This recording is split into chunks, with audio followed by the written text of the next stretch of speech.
Salut tout le monde, j'espère que vous allez bien. Je suis super contente de vous faire un DIY aujourd'hui.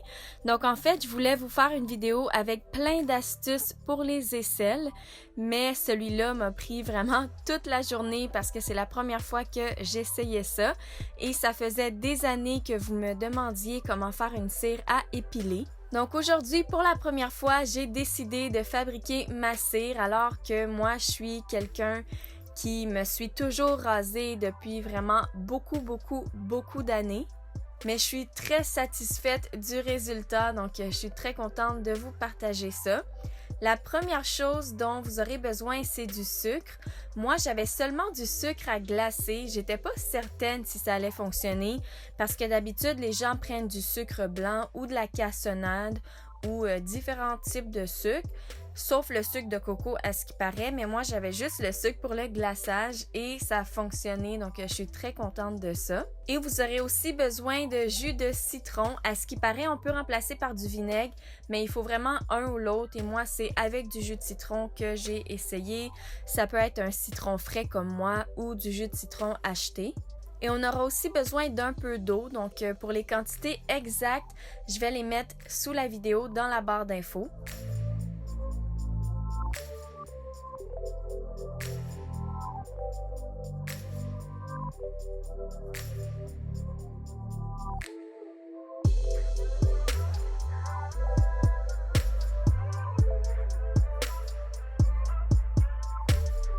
Maintenant, il faut faire cuire la cire pour que ça fasse un genre de caramel ou similaire à du caramel.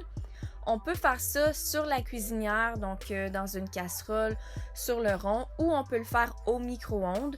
Personnellement, j'ai décidé de faire ça au micro-ondes juste parce que j'étais un petit peu stressée de ce que ça allait donner. Je voulais vraiment pas rater mon coup. Et en plus, c'est pas si bien éclairé que ça dans l'endroit où j'ai mon four. Donc, je me suis dit que vous alliez mieux voir si je faisais ça au micro-ondes. Mais si vous en avez pas, vous pouvez faire chauffer sur la cuisinière tout simplement. Donc, j'ai fait chauffer mon mélange. Je l'ai mis 1 minute à la fois juste parce que j'étais pas certaine. Et honnêtement, le premier coup, ok, j'ai vraiment raté mon coup. Ça avait l'air correct, mais je l'avais trop fait cuire. La première fois, je l'ai fait cuire 5 minutes 35 secondes et je vais vous montrer ce que ça a donné une fois que c'était refroidi.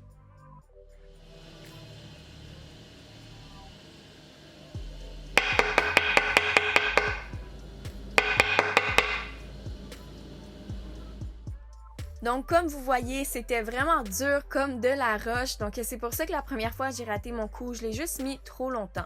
Si vous ratez votre coup, c'est pas grave, on peut le garder parce que c'est de la nourriture, donc on peut mettre ça dans une tisane, un thé, mettre un petit morceau pour que ça devienne un petit peu plus sucré, tout simplement pour pas gaspiller et pas avoir à jeter ça à la poubelle. Donc lors de mon deuxième essai, je l'ai mis en tout 3 minutes et honnêtement, c'était vraiment très bien, je suis très satisfaite du résultat.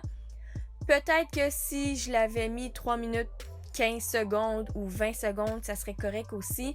Mais ça dépend de votre micro-ondes. Il va falloir vraiment rester devant, regarder, surveiller, faire des tests. Mais le temps magique pour moi, c'était vraiment 3 minutes. Ensuite, il faut laisser refroidir. J'ai laissé refroidir pendant environ 1 heure.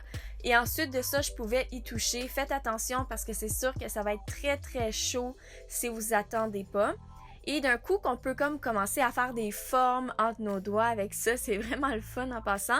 Mais quand on peut commencer à faire des formes, ça veut dire que c'est supposé d'être correct et c'est supposé d'être prêt.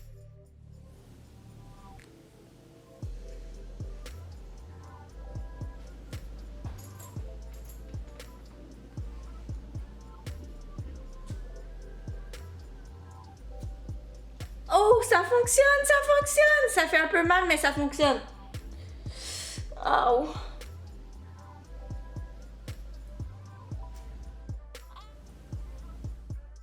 Donc là, c'est sûr qu'il ne faut pas que vous ayez des produits sur vos aisselles ou n'importe où vous allez épiler. Pour moi, c'était mes aisselles. Mais ensuite de ça, j'ai essayé. Honnêtement, j'avais peur, donc J'appréhendais un peu au début vu que j'avais jamais vraiment fait ça. Comme j'ai dit, j'ai toujours été quelqu'un qui se rase, donc ouais, j'étais pas trop certaine, mais j'ai plongé, je l'ai fait. Et finalement, c'était vraiment pas si pire que ça, honnêtement, là. Puis ça vient de quelqu'un qui aime vraiment pas la douleur et quelqu'un qui se rase. Et justement, je me suis rasée pendant tellement d'années que mon poil, c'est sûr qu'il était plus dur. Et je trouve que oui, le premier coup, j'étais surprise, donc ça fait un peu mal, mais c'est juste parce qu'honnêtement, je pensais même pas que ça allait fonctionner. Donc c'était plus la surprise. Mais après 2-3 fois, honnêtement, ça fait presque plus mal. Donc je suis très contente de ça et je vous le conseille.